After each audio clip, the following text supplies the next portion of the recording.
The smart way to react, if you're in a story and it says something bad about you and you know that's true, just back off, shut up and don't fan the flames. Don't try and lie your way out of it.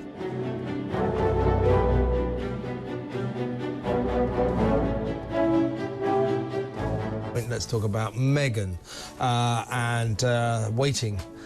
Chomping at the bit, ready to talk about this, is the great Kinsey Schofield over in Los Angeles. Hi, Kinsey.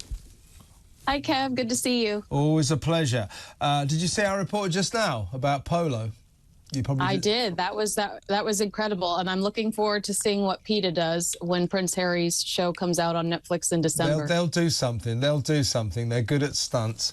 Now, let's talk about... Now, you and I the other day, we spoke about this amazing story in the Hollywood Reporter.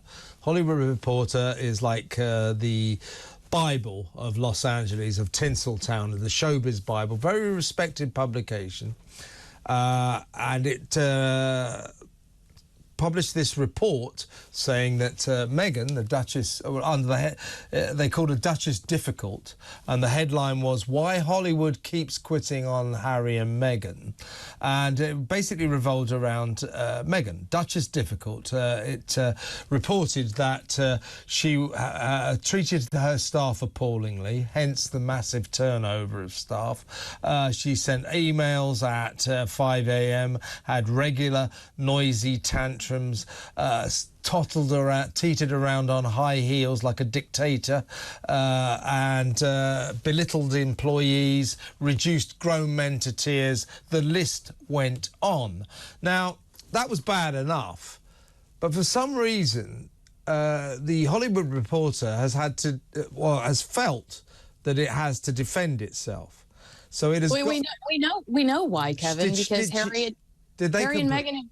They've tried to discredit this report through sources telling the Express that the Sussex's team have had more than enough of these types of articles. It's simply not true. They said everyone is deeply concerned over the timing of the article because it was published just days before Harry's birthday, as if he's the second coming of Jesus Christ. What does it matter? He's a grown man. It was his 40th birthday. But they said there are fears that there could be a disgruntled former member of staff who is putting out mistruths which are designed to make Harry and Meghan look bad, adding the focus for Camp Sussex now is to build on the success of the last year, which I guess their definition of success is not getting fired this year like they did last year from Spotify, and to take that positive momentum forward into 2025 and beyond. Now, what they did is they used the words disgruntled former member of staff to try to discredit this whole article by saying somebody is bitter, one person is bitter. And the Hollywood Reporter has come out and said, actually, we've talked to 12 different people. We've talked to 12 people to build this article, and one of them is currently still on your payroll. Well, this is it. So I think we can take it, as you quite rightly say, sources close to. This is Meghan trying to discredit this story in the very respectable publication, the reputed publication, the Hollywood Reporter. It's a bit like saying, oh, you know, it's a bit like calling the London Times muckrakers or something. Not true. It isn't that kind of publication. It's a very serious publication. And anyway, as you say, there's been a complaint, or they've complained saying somebody is disgruntled. Well, actually, since they've been in Britain, they're thought to have lost about 20 staff. So the turnover of staff is enormous, and many of them, well, we hear pretty much all of them are disgruntled. In fact, they call themselves the Sussex Survivors Club. That's how disgruntled they are. Anyway, the Hollywood Reporter has been moved to defend itself and gone on to the massive TV show shown all over America, watched by tens of millions of people, Access Hollywood, to say our story is 100% accurate. We stand by it. We spoke to 12 former employees, or 11 and one current employee. Our story is true, and don't you dare say otherwise. In other words, what's happened is they've complained and made this even worse. So everyone in Hollywood now, all the movers and shakers who read the Hollywood Reporter, watch Access Hollywood, they're going to go, this woman, you don't work with her. Right. And this was the editor-in-chief defending his reporters, having to come out and defend his reporters on a national entertainment show. His name is Mayor Rashan, the editor-in-chief of the Hollywood Reporter.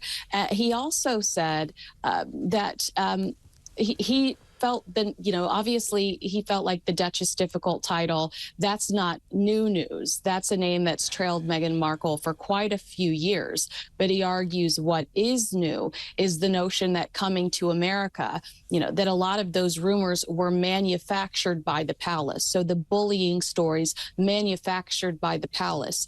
And the reporting that we did, he said, suggests that that's probably not true. And we heard that these stories were manufactured by the palace multiple times. We heard that when Prince Harry sat down with Oprah Winfrey's documentary on Apple Plus, The Me You Can't See, and said, prior to the Oprah Winfrey interview, the palace had created this narrative that Meghan was a bully, and he woke up to Meghan crying in her pillow next to him at night because she was so distraught over these allegations. And he specifically says that the institution is colluding with the media when it comes to these reports. You know, we also see him talk about it in Spare a little bit. The consistent theory from Harry and Meghan is that the British media is out to get them, and they're working with the palace to create these unflattering rumors. And the Hollywood Reporter is saying, well, actually, now that you're here in the States, we are finding similar stories. You are difficult to work with. You are considered aggressive. You are considered disrespectful to your employees. So the Hollywood Reporter is saying, maybe your excuse that it's all at this whole time, it's been the institution, AKA the palace, colluding with the British tabloids to make you look bad. The Hollywood Reporter is saying that, you know, actually, we've talked to 12 people that say they might be onto something. Let's talk about Prince Harry now, because he is 40 today. Caroline Aston is with us. She is a royal commentator, and apparently a third of Britons would support Prince Harry returning to royal duties on a permanent basis. This is a significant increase over the past 6 months, suggests that the Duke of Sussex has managed to perhaps turn the tide of public opinion. Caroline is one of my favourite royal commentators. She's just pure class, basically. Caroline, tell me what you think about this. Well, so 1/3 want him to come back and start his royal duties. That means that 2/3 don't. Quite a big majority. You have to look at the mathematics of this, don't you? And it would be interesting to know the age demographic of the 1/3 who do want him to come back. Younger people, I would think, because, of course, he was always seen as a fun guy, wasn't he? The guy who played, well, billiards without benefit of boxer shorts, who fell out of nightclubs looking a bit bleary-eyed, and, by his own admission in his book Spare, experimented with all sorts of exotic substances. A fun character. But this isn't fun, really, is it? And of course, we might want him, or at least a third of us want him to come back, but his grandmother, the Queen, made it quite clear back in 2020, at the time of Megxit, the infamous Sandringham summit, that there was no way he could be in and out at the same time, because, of course, we've seen the marketing that's gone on of brand Sussex, and let's face it, it could certainly do with a shot in the arm at the moment. The jam sales seem to have stalled after 50 jars were given out. We've got Meghan's cookery thing hanging in the balance, and what's Harry got next? A Polo-based documentary. Bit of a niche market, so something needs doing. Yeah, I must say I watched the Netflix documentary just because I had to, because I've worked all 6 hours of it. I expect you did too, Caroline, but I'm not sure I would sit through a Polo documentary. Well, no, although the thought of him pounding round, having a few chuckers swinging the mallet with those knee-length leather boots on a succession of expensive polo ponies, now doesn't that sort of link into our lives today? Well, I just wonder how much they go into detail about what happens if you eat too many of the sugar-free ones. A well-placed source apparently called the Mail on Sunday, Harry values informal guidance from the Duke of Westminster. Also, the Princess of Wales, Catherine, is still the most popular royal, apparently. 66% of the public having a favourable view of her. She spoke very movingly recently about her chemotherapy. She's finished that now, thank goodness. Queen Camilla is at 41%, higher than 38% around the coronation. And yeah, I mean, there are popular royals, but of course with the slimmed down monarchy as well, Caroline, the royals, I mean, I don't think they're going to be desperate enough to ask Harry to come back, nor that he is going to want to necessarily. He hasn't really shown any particular desire to do so, and I wonder on his birthday today, with his terrible relationship with his brother, no message from him, but we have actually a message from the family, don't we? Yes, and I believe that the Prince and Princess of Wales have, in fact, posted happy birthday. But, of course, you have to look at the optics of what it would be like if his father and his brother didn't say happy birthday. Well, indeed, yeah, absolutely. You know, it's the other side. It's diplomatic, isn't it? But anyone who thinks that's an olive branch, well, they don't know much about gardening or botany as far as I'm concerned, because the rift isn't so much a rift, it's a Grand Canyon. And we know that William and his brother were both present at Lord Fellow's funeral in Norfolk, didn't speak as far as we know, don't communicate. But equally, I'm minded of the King's words. Don't make my last years miserable. Yeah. So anything that gives comfort there, particularly with the King's own health issues. Looking forward, well, it's that little word we've spoken about before, isn't it? T-R-U-S-T, trust. Yeah. And that, as far as that, what shall we call it, that eggshell of trust, the Humpty Dumpty in the royal family lies shattered on the ground. How do you glue it back together again? And as I say, let's wait till Harry is actually asked to do any duty. Well, and see if he actually does it. Caroline, you're right. That tweet, by the way, says, wishing the Duke of Sussex a very happy 40th birthday, which is sort of about the least they could say, really. Caroline, thank you, Caroline Austin there. We welcome our royal correspondent and our racing correspondent, our gymnastic correspondent, our stamp collecting correspondent. Rupert Bell, good afternoon. How are you, my friend? Very good. And you forgot to say I'm golf correspondent, because I've been at Wentworth today watching one or two celebrities hack around Wentworth today. Thanks. So you said that deliberately because I didn't get invited this year, didn't you? Well, yeah, I don't know why you didn't get invited, but there were lots of people there and sort of influencers, and Andy Murray are hacking around a golf course. Well, I won the BMW PGA with Colin Montgomery several years ago. It's a great day. Did you not play? Did Ollie play? Did any of you didn't play? No, my son didn't play. Didn't NFI, as they say in the trade. Who did Chris Hughes play? No. There was a lot of sports people and influencers. So, you know, that's all sorts of people. Did Gaz Beadle play? Well, sort of Anton de Beek was playing, and then some footballers, and as I say, people from Made in Chelsea, a programme I don't really watch, but anyway, that Made in like Wapping. Who won the Celebrity Pro-Am today at the BMW PGA?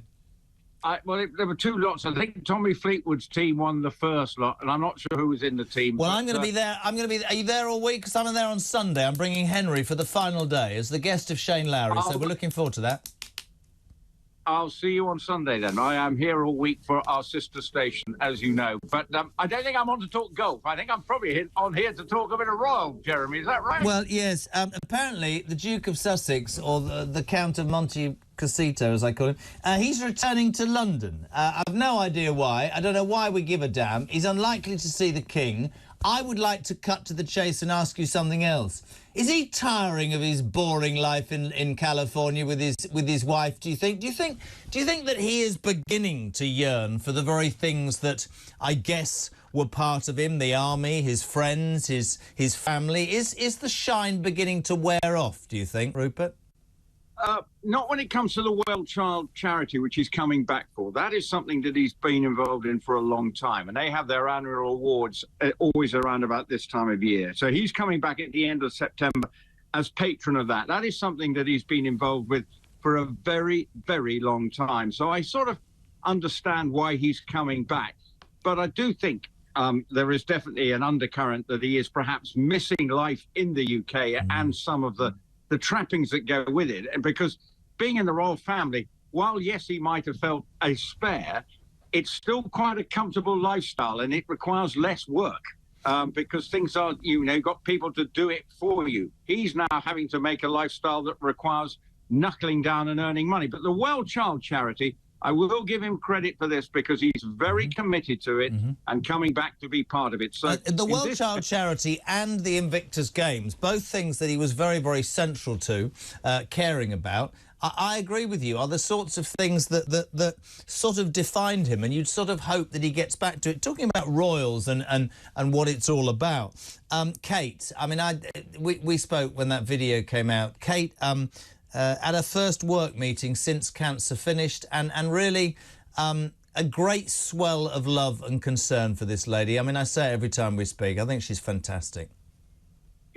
Yeah, I think what the significant point it's the first time that something's been reported about her working in the court circular, which is something the royal family produce on a regular basis. I'm sure she's been having quiet discussions as she's been going through her recovery, which, let's be honest, she's not out of the woods yet. She is still going through the recovery process, because we know, we don't know for sure, but it's obviously what she had was serious. So it's been a long time. But it is good that now, if the court circular reporting, then that was seen as a formal representation of her back out doing the work with this early learning scheme and that foundation, which is so important to what she is about, and about something she wants to see really helping children learn from an early age and get a kickstart so that it makes it easier for when they go to school. It's something she's passionate about. So that's why, I'm sure that's one of the reasons why we heard about it. And we will continue to hear about her working, but not necessarily in a public capacity out on the road, but actually still behind the scenes working as they manage her recovery. So it's all part of the staged, managed recovery and giving the information out to say that, right, this recovery is still going along well enough at present. In terms of you and how close you've been to the royals and the fact you've covered them for so many years and everything that you've done, just going back to the Harry and bringing in the Kate aspect, do you believe, and the press will write stuff the whole time, do you believe that the two brothers will ever reunite? I believe, just personally, I believe that William is very, very set in what he believes. I think he's gearing himself up to be king. I think his focus, quite rightly, has been his wife. I'm going to stick my neck on the line and say I don't think it'll ever be the same again, genuinely. You hope time's a healer and actually find a way. At the moment, it's not happening. And when he comes back in the end of September, will they meet? Will they even have a text message? I'm not sure. Of course, we saw messages put out wishing Harry a happy birthday. I saw that this week. That was there. I saw that this week. That was interesting. Yeah. So, but I think that again would have been slightly strange. The king put it out first, and it would have seemed slightly churlish if the Kensington Palace didn't put out just at least a happy birthday. You just hope that families can find a way, but it needs basically the two brothers have got to sit down and sort of thrash it out between them in the sense of talking and saying it's sad, because at one stage we know before he got married they were incredibly close. They were supportive of each other and looked out for each other, but that is no longer the case. And we know who's to blame for that, don't we? Unfortunately, a lot of you can see where the problem has lied. Meghan bleeding Markle, 100%. Now, it is Prince Harry's 40th birthday this week. Oh, sorry, was I supposed to have some sort of happy reaction to that? Do you think he'd be happy that it's his birthday? Does he know the word happy anymore? Because he looks so miserable. He really does. Constantly. Apparently all is not rosy in Montecito between them both, I have to say. Apparently there are two key signs, according to a royal expert, and you know the qualifications to be a royal expert. They're very strong, those qualifications. Two key signs things are not rosy between Harry and Meghan. I would say that one of those key signs has to be the fact that he doesn't look like he's smiled in about 5 years. Unless, of course, he's taking the mushrooms that lead to Courtney Cox's pedal bin having a conversation with him. Remember that story from Spare? I wonder if he smiled then. I wonder if he managed to bore the bin to death. Who knows? Anyway, apparently, there are rampant rumours there could be trouble because he's actually celebrating his 40th birthday without Meghan. I mean, I imagine she's probably a bit of a fun sponge when it comes to celebrations. I mean, a vegan sausage roll and a warm celery stick does not a 40th birthday party make. His statement ahead of the momentous occasion, on which he's going to inherit £8 million from the late Queen Mother, but of course he must do that Netflix series because he's broke. Apparently he showered Archie and Lilibet with praise, but failed to mention Meghan. It also comes amid reports from Harry's former friends that he's miserable in the US, hidden by Meghan's shadow as he's regulated to her +1. Apparently Hugo Vickers has been telling The Sun that 2 key signs may show that there are issues. Harry didn't make a note of Meghan in his birthday statement, and that they can't keep hold of staff. Now, an interesting fact is that since... oh, excuse me. Bless me. That's Meghan, isn't it? Meghan probably arranged for me to sneeze then, didn't she? I can't blame that on her. I can't. Can I? Apparently, since this broadcast started, they've lost 5 members of staff since 5 a.m. Every 10 minutes, a new person leaves. Apparently, searing new descriptions have emerged of Duchess difficult Meghan Markle's treatment of staff. This is Hollywood Reporter. They claim that Meghan has been given a brutal new nickname by her US staff amid accusations that she belittles people and she marches around like a dictator in high heels, fuming and barking orders at people. They've also reported allegations that Meghan is absolutely relentless towards her employees, with one source telling The Hollywood Reporter, "I've watched her reduce grown men to tears." Did anyone know that that grown man was Harry? Was he the one sobbing in the corner, rocking back and forth, questioning where his life is at the age of 40? Apparently they were called poor decision makers who changed their minds frequently. Harry was dubbed a very, very charming person, yet very much an enabler in these scathing new reports. Apparently there's speculation has been sparked by the couple's revolving door of employees, because their chief of staff, Josh Kettler, has left his role. That was after 3 months. Prior to that, they cannot keep hold of anyone for love nor money. Apparently there was a time in Adelaide Cottage around Windsor when they were incredibly rude to one of the sub-gardeners. This is Meghan. And the head gardener complained to the Queen. And she drove down to Adelaide Cottage to tick off Meghan. I wonder if Meghan knew who she was. Apparently they'd never met before and she had no idea who the Queen was, remember? There's a lot of evidence they can't keep hold of staff, and this is a very, very bad sign because some people inspire huge loyalty, like the late Prince Philip, for example. And of course, let's not forget the bullying in the palace that Meghan was accused of, and there's a report that had to be suppressed because it was so damning towards her. Now, apparently Prince Harry was anxious about 30, but he's excited about 40. None of us are. In a statement to the BBC, Prince Harry said, "Whatever my age, my mission is to continue showing up and doing good in the world." Have you considered doing good towards your own family and stopping bleating on about everything that you claim that they did to you, and stop being a massive victim, and stop giving away personal details about your brother, and stop accusing your sister-in-law who's battling cancer of being a racist, and stop releasing either teasers for your documentaries or ridiculous pictures of dog biscuits whenever there is a cancer update from one of the members of your family? Maybe if you weren't quite so vile and opportunistic and repellent in that way, people wouldn't think so badly of you. Just an idea. Don't hire me as your press secretary, please. I wouldn't last 5 minutes. Apparently, though, also, and I don't know whether this is true, it might be, Meghan is preparing for a memoir. Apparently she might be gearing up to follow in Prince Harry's footsteps by releasing her own memoir about life in the royal family. Now, do you know what this is? This is Netflix. I've decided my show is as dull as ditch water. No one wants to watch my husband's Polo show on Netflix.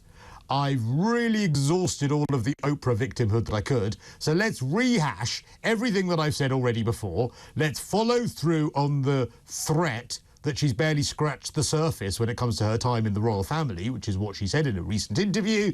And let's try and monetize my victimhood even more and rehash all of this old stuff.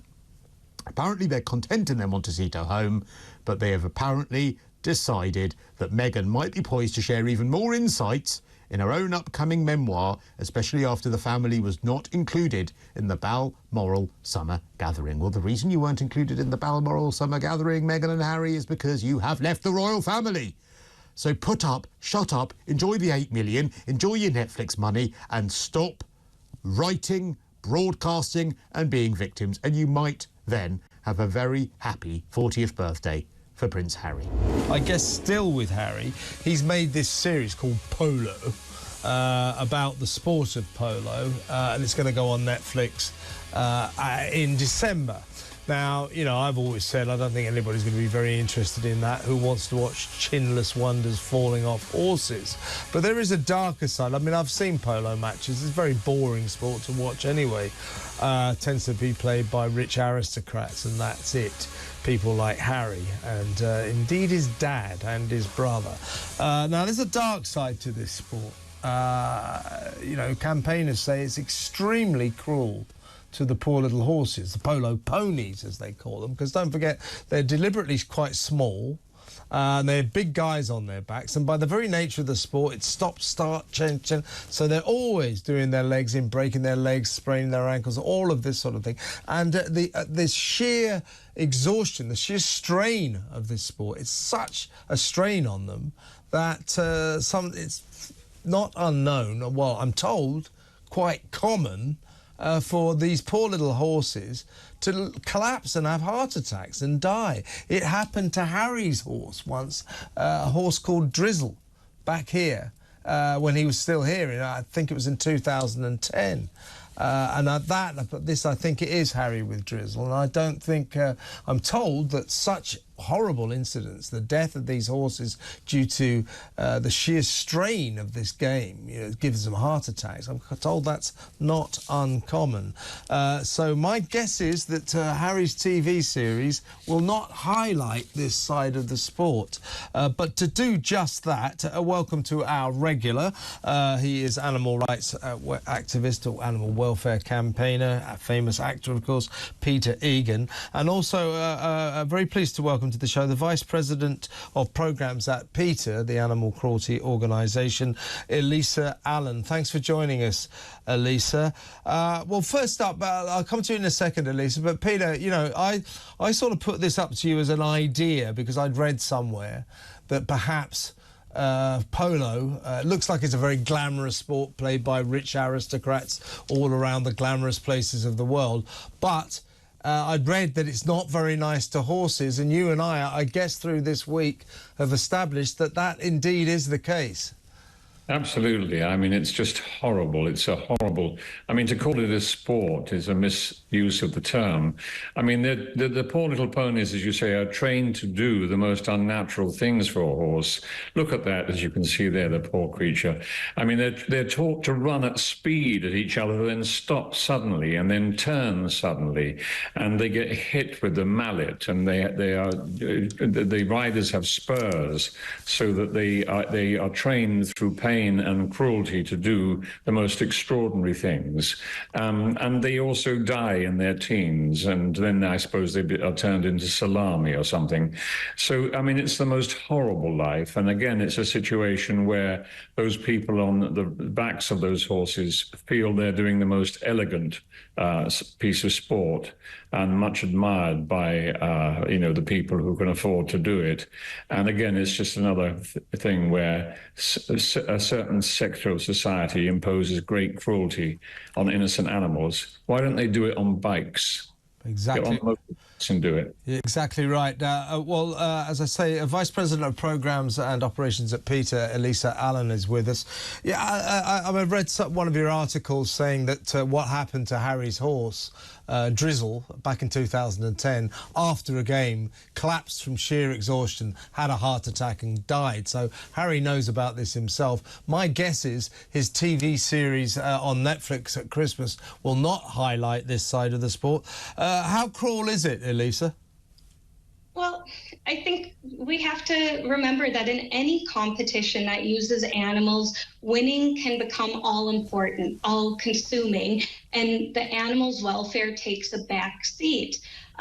We have to remember that this game does not matter at all to these animals, and that's so important. And I want to actually repeat that again. Horses do not care about playing this sport, yet they are forced to submit to this exhausting, sometimes dangerous, certainly meaningless activity. And for what? For the glory of humans. That's just not right. It's 2024. We don't need to use horses to have a fun day out. As Peter said, people can get on a bicycle. Or at PETA, we actually encourage polo enthusiasts to take up water polo, which is a true sport because it involves willing participants. But really, there's so many ways that we can entertain ourselves. We don't have to put animals in harm's way. So choose one of those hobbies, one of those sports instead, and leave animals in peace. This really is not complicated. But this is a particularly cruel sport to the horses because, as we discussed earlier, it's the nature of the sport. I mean, if you play football or rugby or those kind of games, you know, you're constantly stopping, starting, changing direction. I mean, you're a human, you've got two legs, that's part of the game. And that can be damaging enough to a human. But for a poor little horse, 4 legs, quite a big body. I mean, this is very unnatural for a horse, isn't Absolutely. it, to be doing this? So, presumably, lots of broken legs, lots of strained muscles. You know, am I right? You are absolutely right. We see so many, particularly ankle injuries, torn tendons, broken legs. As I think Peter mentioned, the horses, they're running so fast that they collide into one another. The riders, they use whips, they use sharp metal spurs to coerce these poor animals.